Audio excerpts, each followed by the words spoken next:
السلام عليكم ورحمة الله تعالى وبركاته. متابعين ديال كيت سبورت، مرحبا بكم معنا اليوم واحد النهار غادي نهضروا فيه على مسألة الكولسة. هاد الكولسة اللي سمعنا بها بزاف، والناس يعني اي واحد بغى ينتقد المغرب فتيقول لك الكولسة فوزي القجع. يعني سمعناها بزاف، واي نجاح كان عند كرة القدم المغربية فإلا وتنسمعوا مسألة الكولسة.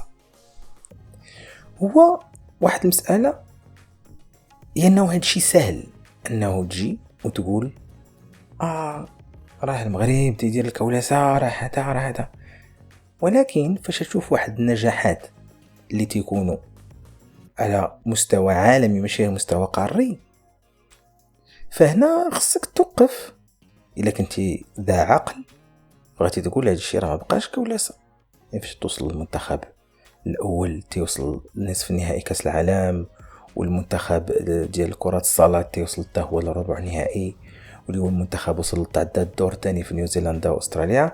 يعني هادشي تيبين بانه راه كاينه خدمه، راه ماشي هادشي جا من فراغ، راه ما يمكنش يكون جا من فراغ نهائيا. يعني ان المغرب في هذه الرياضه هذه بالخصوص فكاين تطور.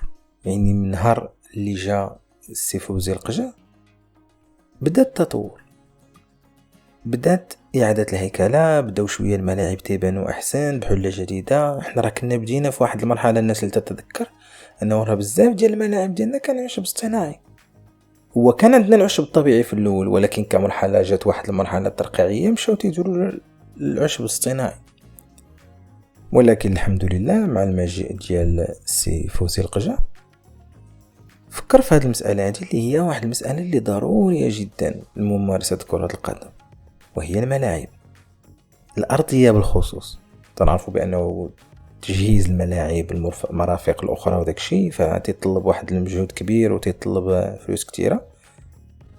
ماشي مشكل، عندنا لا باس به، ولكن الملاعب اللي تتلعب عليها كره القدم والارضيات اللي تتلعب عليها كره القدم فخصها تكون في حله جيده عند الجميع، باش تكون الممارسه بواحد الشكل جيد، باش يبانوا لنا المواهب، باش الناس تعود على انها تلعب في اعلى مستوى. يعني هادو المسائل اللي كانت في العهده ديال السي فوزي القجع اللي كانت مزيان. احنا كمغاربه ما تنقولش بانه راه كل شيء زين وصافي راه السما زرقاء وما كاين الغيوم ما كاين والو. لا بالعكس، الانسان خصو يكون موضوعي مع راسو. الامور اللي مزيانه تيقولها مزيانه، والامور اللي خاصها تطوير راه خاصها تطوير. وهادشي راه تعرفوا الناس، حتى المسيرين المسؤولين.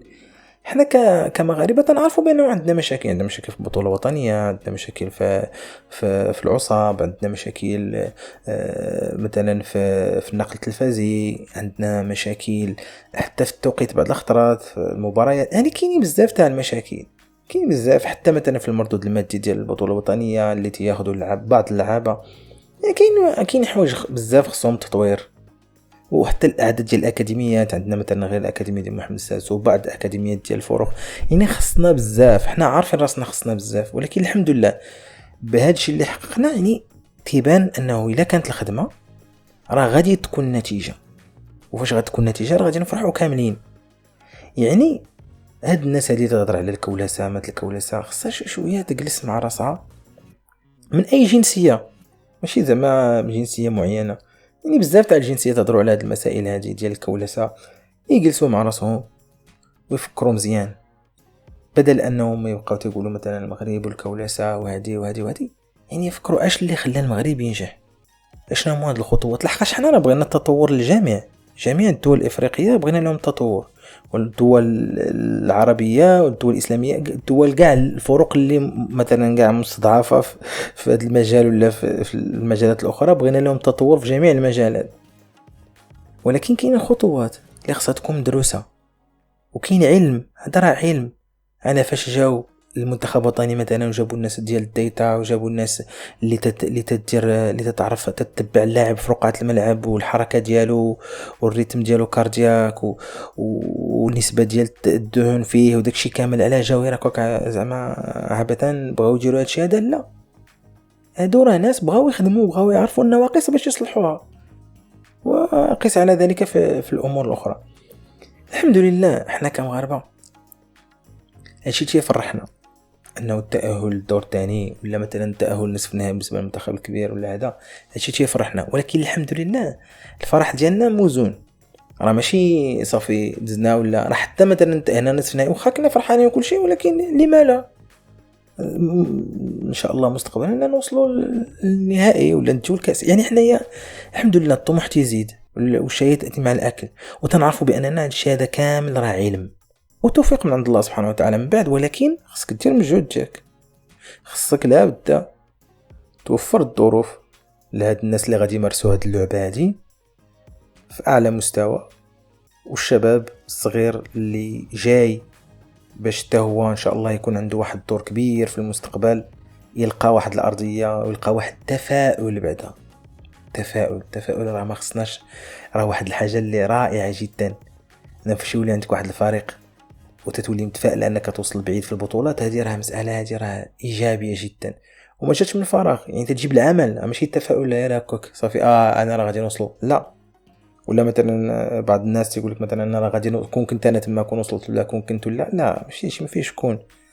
هادشي فيه تدير مجهودات ديالك وتحط رجلك الارض، تكون متواضع وتعمل باستمرار باش توصل وتحقق النتائج، وما تكونش راضي على دوك النتائج. واخا مهما وصلتي تكون ديما بغيت تطلع الاكثر والاكثر والاحسن، لانه علاش باش توصل للقمه صعيب وباش تبقى فيها اصعب. والى هنا ينتهي البودكاست ديالنا. صلى الله على حبيبنا ومولانا رسول الله. مع السلامه.